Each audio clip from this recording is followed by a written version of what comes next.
Tsüngremmung. Once there was a family of four, but sadly their mother passed away too soon, leaving behind her two daughters, Yartenla and her younger sister, Matajenla, with their father, Yimkong Temba. As time passed, life was not easy for them. They struggled to meet the daily needs and lived differently from others. Unlike many, their family found joy even in poverty. They loved and cared for each other deeply. As the years went by, Yimkong Temba grew old and his daughters blossomed into young women. One day, he decided to test his daughters' hearts. So, he asked Yartenla, the eldest, "What song will you sing for me the day I die?" She replied, "The day you die, I will sing this song for you."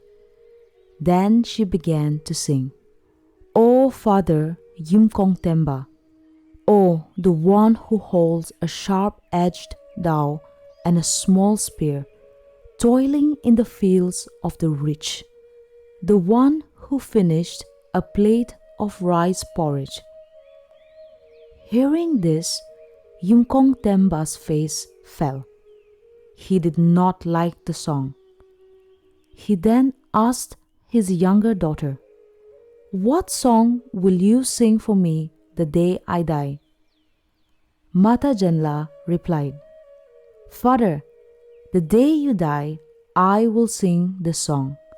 Then she sang, "O Father Yimkong Temba, O the one who holds a sharp-edged dao and a small spear, and moves as fast as the wind, while in battle, the one who hacked tens of enemy heads." Hearing his youngest daughter's song, Yimkong Temba's heart swelled with joy. He thought, "After my death, Matajenla will honor my name, but Yartenla will bring me shame."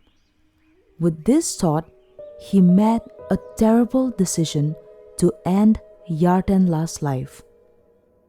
One day, he took his eldest daughter to the jungle to dig for wild tubers.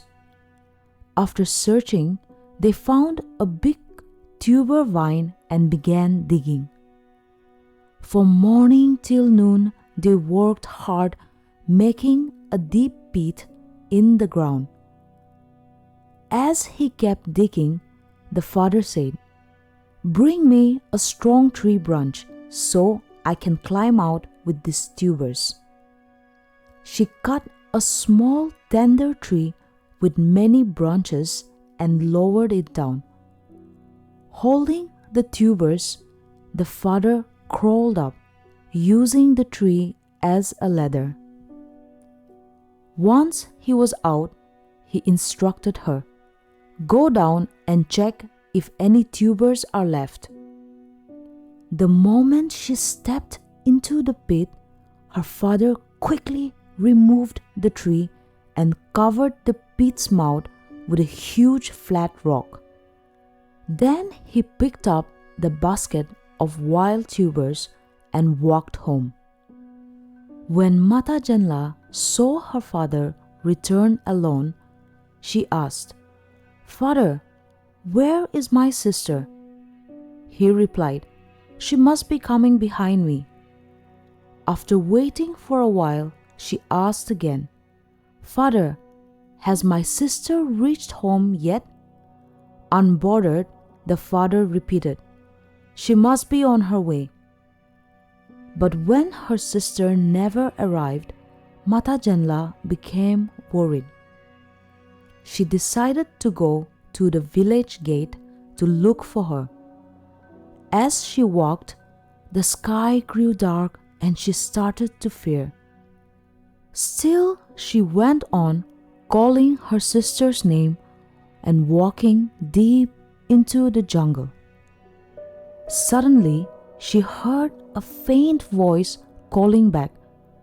Excited, she asked, "Sister, where are you?"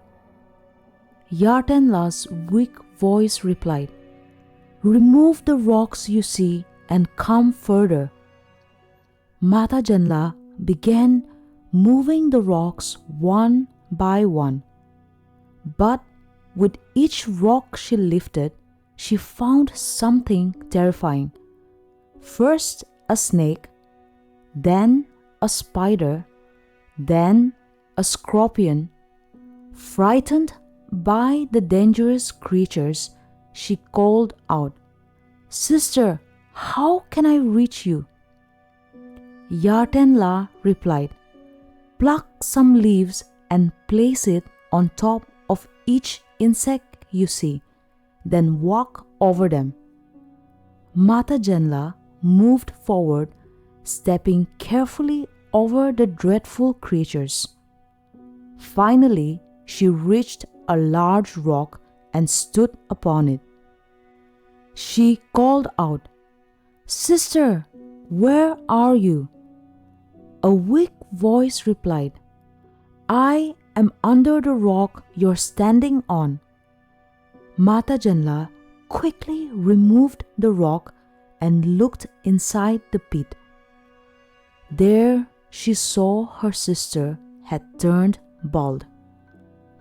Worried, Mata Janla asked, "How can I help you come out?"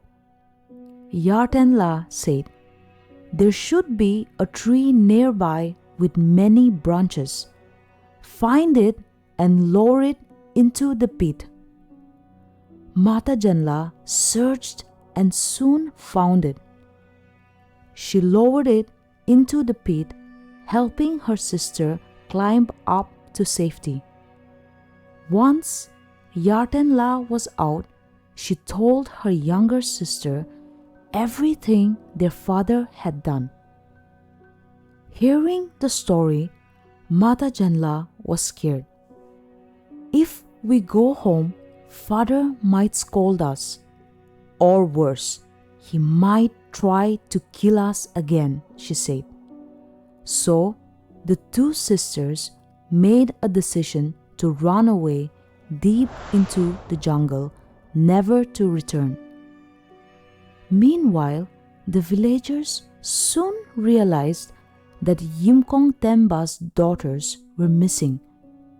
They questioned him, and when he told them what had happened, they were shocked.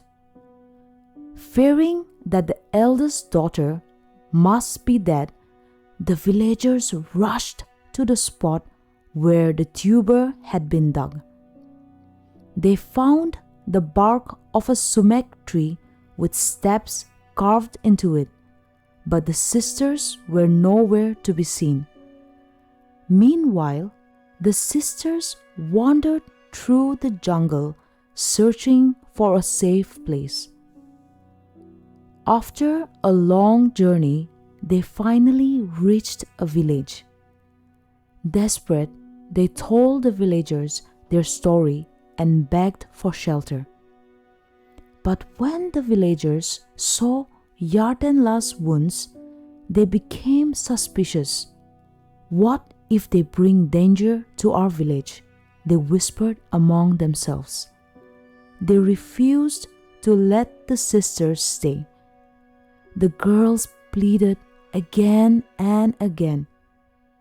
Seeing that they had nowhere else to go, the villagers finally took pity on them.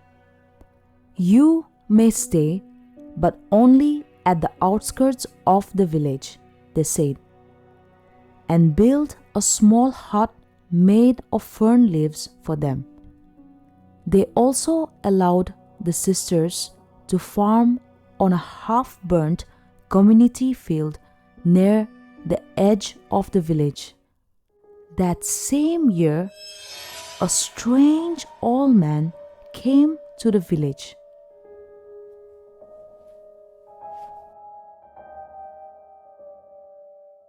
Thank you for watching. Subscribe to discover more enchanting tales and rich traditions from the comfort of your home.